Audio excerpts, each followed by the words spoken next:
உங்களுக்கு ஒரு கல்யாணம் திருமணம் ரொம்ப தடையாக இருக்குது. அந்த தடையினால் எனக்கு எல்லா கோவிலுக்கு நான் போயிட்டு வந்துட்டேங்க. நானும் எனக்கு தெரிஞ்ச அளவுக்கு நான் பூஜை பண்ணிட்டேன். ஏன் இன்ன வரைக்கும் இந்த செவ்வாய் தோஷம் இருப்பவர்களுக்கு நிறைய பூஜை பண்ணி கூட எனக்கு திருமணம் நடக்க மாட்டேங்குதுன்னு நிறைய பேர் சொல்கிறாங்க. யார் சொல்கிறாங்க? திருமணம் ஆகாதவங்க நம்மக்கிட்ட கூப்பிட்டு சொல்கிறாங்க. அப்போ அதுக்கு ஏதாவது நம்ம ஒரு பரிகாரம் செய்யணும் அல்லவா? பரிகாரத்தை அதிகாரமாக செய், பலனை அனுபவி அப்படின்னு அந்த காலத்திலேயே முன்னோர்கள் இதை அழகாக சொல்லி வச்சிருக்காங்க. அப்போ உங்களுடைய ஜாதகத்தில் செவ்வாய்னா யாரு?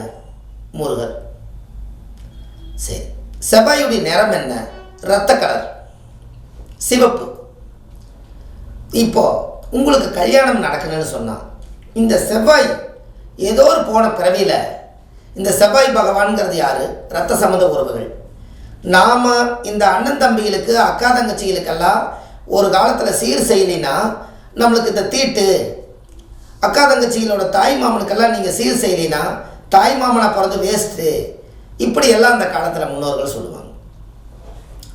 அப்போ இந்த முன்னோர்கள் இதெல்லாம் சொல்கிறது எல்லாமே அந்த காலத்தில் இதெல்லாம் செய்யாதனால இந்த ஜென்மத்தில் அதே செவ்வாய் சகோதர சகோதரியாக இருக்கிறனால கூட பிறந்தவர்களுக்கு நம்ம சிறப்பாக செய்யலைனால் அந்த செவ்வாயே தோஷமாயிருது. அதனால காலப்போக்கில் செவ்வாய் தோஷம். உங்களுக்கு ஒன்று தெரியுமா?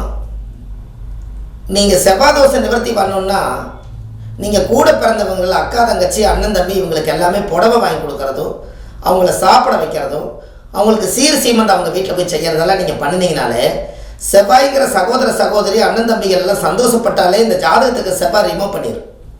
அந்த தோஷம் ஒன்றும் இல்லாமல் போயிடும். உங்களுக்கு தெரியுமா அது? நீங்கள் கண்டிப்பாக ஒரு நாள் நீங்கள் அதை செய்யுங்க. உங்கள் வாழ்க்கை ரொம்ப சிறப்பாக இருக்கும். அப்போ உங்கள் ஜாதகத்தில் அந்த செவ்வாய் தோஷம் உங்களுக்கு அது கடுமையாக பாதிக்கிறதுனால அது மூலிமா உங்களுக்கு நிறைய பிரச்சனைகள் எல்லாம் வந்தால் இதெல்லாம் நீங்கள் செஞ்சுருங்க. ஒரு முக்கியமான பரிகாரத்தை இந்த பதிவில் உங்களுக்கு சொல்லிடுறேன். செவ்வாய்னா ரத்தம்னு சொல்லிட்டோமா? உங்கள் குலதெய்வம் கோயிலில் போய் ஒரு குங்குமம் 1 கிலோ வாங்கி, செவ்வாய்னா ரத்தம் மாட்டவே குருதி பூஜை. குருதின்னு என்ன? அந்த காலத்தில் முன்னோர்கள் குருதினா ரத்தம். குருதி பூஜை ஒரு சின்ன ஒரு தீர்த்த குடத்தில் 1 குடம் தீர்த்தத்துக்குள்ளே பால் ஊற்றுறதுக்கு பதிலாக தீர்த்தத்தில் என்ன பண்ணுறீங்க?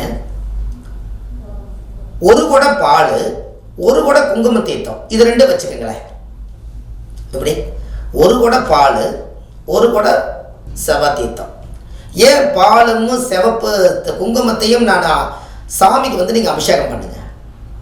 ஏன் நான் பண்ண சொன்னால், சுக்கிரன் என்பது வெள்ளை, செவ்வாய் என்பது சிவப்பு. சுக்கிரனும் செவ்வாயும் 2ம் சேர்ந்தா தான் கணவன் மனைவி இணைவு. இது 2ம் அமாவாசையோ அல்லது பௌர்ணமிக்கோ உங்கள் குலதெய்வம் கோயிலில் போய் சாமிக்கு தேங்காய் பழம் பூ மாலை கல்கண்டு வாங்கி அர்ச்சனை பண்ணி, சாமிக்கு செவ்வரளி மாலையும் மல்லிகைப்பூ மாலையும், இந்த 2 மாலையும் சாமிக்கு சாத்தி அதுக்கு ஒரு வஸ்திர தானம் சிவப்பு வெள்ளை 2ம் கலந்த மாதிரி எடுத்து இந்த சாமிக்கு முதல் அலங்காரம் செய்யறதுக்கு முன்னாடி முதல் இந்த சாமிக்கு செவ்வாயும் சுக்கிரனும் முதல்ல சிவப்பை ஊற்ற சொல்லி, அதுக்கப்புறம் பாலை ஊற்ற சொல்லி, தேங்காவை உடைச்சி வச்சு சாமி கும்பிட்டு உங்கள் ஜாதகத்தை சாமி பாதத்தில் வச்சு உங்கள் குலதெய்வம் கோயிலில் போய் மனசார எனக்கு திருமணம் நடக்கணும். முன்னோர்கள் அந்த காலத்தில் என்ன பாவம் செஞ்சாங்கன்னு எனக்கு தெரியாது. முன்னோர்கள் கட்டி வச்ச குலதெய்வமே, உன்னிடத்துல நான் உன் பாதத்தில் நான் சரண்டர் ஆகிட்டேன். இதுக்கு மேலே எனக்கு பரிகாரம் செய்யறதுக்கு எனக்கு தெரியல. நான் குலதெய்வம் என்பது என்னோட தாய் வீடு. அதனால் நான் தாய் வீட்டுக்கே நான் வந்துட்டேன். எனக்கு நீ தான் பார்த்து எனக்கு ஒரு நல்ல, ஒரு அழகுள்ள, அறிவுள்ள, புத்தியுள்ள, ஞானமுள்ள, பாவங்கள் செய்யாத குடும்பத்தில் இருந்து ஒரு தைரியமான வீரியமான ஒரு கணவன் அல்லது மனைவி எங்கள் வாழ்க்கையில் அமையணும்னு சொல்லி மாப்பிள்ளையாக இருக்கிறவங்க ஒரு பொண்ணை வேண்டிக்கிங்க, பொண்ணாக இருக்கிறவங்க மாப்பிள்ளை வேண்டிக்கிங்க. இப்படி வேண்டி உங்களுடைய ஜாதகத்தை வச்சு தீபாராதனை காமிச்சு பூஜை பண்ணி ஒரு சக்கரை பொங்கல் வச்சு சாமிக்கு நைவேத்தியம் பண்ணி அந்த சக்கரை பொங்கலை ஒரு 7 பேருக்கு கொடுத்துட்டு வாங்க. அன்னையோட உங்களுக்கு திருமண தடை தோசை நீங்கிடும். இதை நீங்கள் செய்யுங்களே, உங்கள் வாழ்க்கை எப்படி இருக்குதுன்னு பாருங்கள். ரொம்ப ரொம்ப பிரமாதமாக இருக்கும். இதுக்கெல்லாம் நீங்கள் ஒரு கொடுப்பனை வேணும்னெல்லாம் ஒன்றும் இல்லை. குலதெய்வம் உங்கள் வீட்டுக்கு பக்கத்துலேயும் கூட இருக்கான, இதை செய்யணுமே. இதை செஞ்சால் உங்கள் வாழ்க்கை நல்லா இருக்கும்னு சொல்லுது. அப்போ கண்டிப்பாக இதுக்கு ஒரு மாற்றம் ஏற்படுத்தணும் அல்லவா? அதனால் இந்த விஷயத்தை உங்களுக்கு நான் சொன்னேன். அப்போ குங்கும தீர்த்தமும் பால் தீர்த்தமும் ரெண்டும் சேர்ந்து உங்கள் குலதெய்வ கோயிலில் போய் வெள்ளிக்கிழமை நாள் அல்லது செவ்வாய்க்கிழமை அல்லது பௌர்ணமி அல்லது அமாவாசை இந்த 4 நாளில் செய்வது ரொம்ப சிறப்பு. எல்லாமே சுக்கர ஜவாயா வருதான், உங்களுக்கு எல்லாம் சுக்கர ஜவாயாவே வரும். கண்டிப்பாக இதை நீங்கள் செஞ்சு பாருங்கள், அருமையாக இருக்கும். இல்லை உங்கள் ஜென்ம நட்சத்திரத்தை வச்சுக்கோங்க, அதுக்கு எதுக்குமே 4 நட்சத்திரம் பார்க்க வேண்டாம். இப்போ உங்கள் நட்சத்திரம் எதுவோ அந்த நட்சத்திரத்தன்னைக்கு அந்த சாமிக்கு அபிஷேகம் இதை பண்ணி உங்கள் குலதெய்வ வழிபாட்டை சிறப்பாக பண்ணி அந்த தீர்த்தங்களை எல்லாம் கொண்டு வந்து நீங்கள் வாழ்கிற வீடு பூரா தெளிச்சு விட்டு சாம்பிராணி புகையெல்லாம் போட்டு ஒரு மஞ்சள் பிள்ளையாரை பிடிச்சி வச்சு அன்றைக்கி விளக்கேற்றுங்க. அன்னையிலேருந்து உங்களுக்கு ஒரு புது பிறவி. தெய்வத்துக்கு நீங்கள் பூஜை பண்ணிக்கிறீங்க, குலதெய்வம் உங்கள் வீட்டுக்கு வரப்போகுது, இன்றைக்கி நைட்டு வந்து தங்க போகுது. இதை நீங்கள் செய்யுங்க. உங்கள் வாழ்க்கை நல்லா வாழ்க்கை தங்குச்சுன்னா, குலதெய்வம் தங்குச்சுன்னா உங்கள் வாழ்க்கையும் தங்கிடும். அவ்வளோ இதை செய்யுங்க. அடுத்த நிறையா உங்களுக்கு இந்த மாதிரி பதிவுகளை உங்களுக்கு நிறையா கொடுக்குறேன்.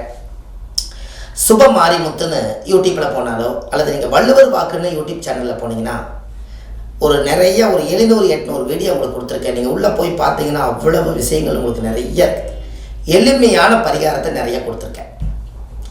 இப்போ தான் நிறையா பரிகாரங்கள் எடுத்து ஒவ்வொரு நாட்டுகளுக்கு சமர்ப்பணம் பண்ணுறேன். இப்போ தான் சிங்கப்பூர் போனோம், மஸ்கட் போனோம், துபாய் போனோம், இப்போ மலேசியா கிளம்பிட்டோம்.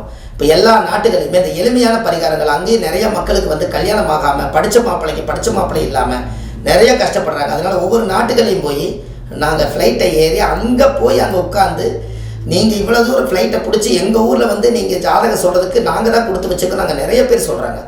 துபாயெல்லாம் இப்போ போயிருந்தேன். துபாயெல்லாம் பார்த்தீங்கன்னா அவ்வளவு நாடு சுத்தம், நாட்டில் ஒரு அருமையான மனிதர்கள் சுத்தம், எல்லாரும் நாம் வந்ததை அவ்வளோ வரவேற்கிறாங்க. எத்தனையோ பேர்களுக்கு நம்ம ஜோதிடம் பார்த்துட்டு வந்தேன்.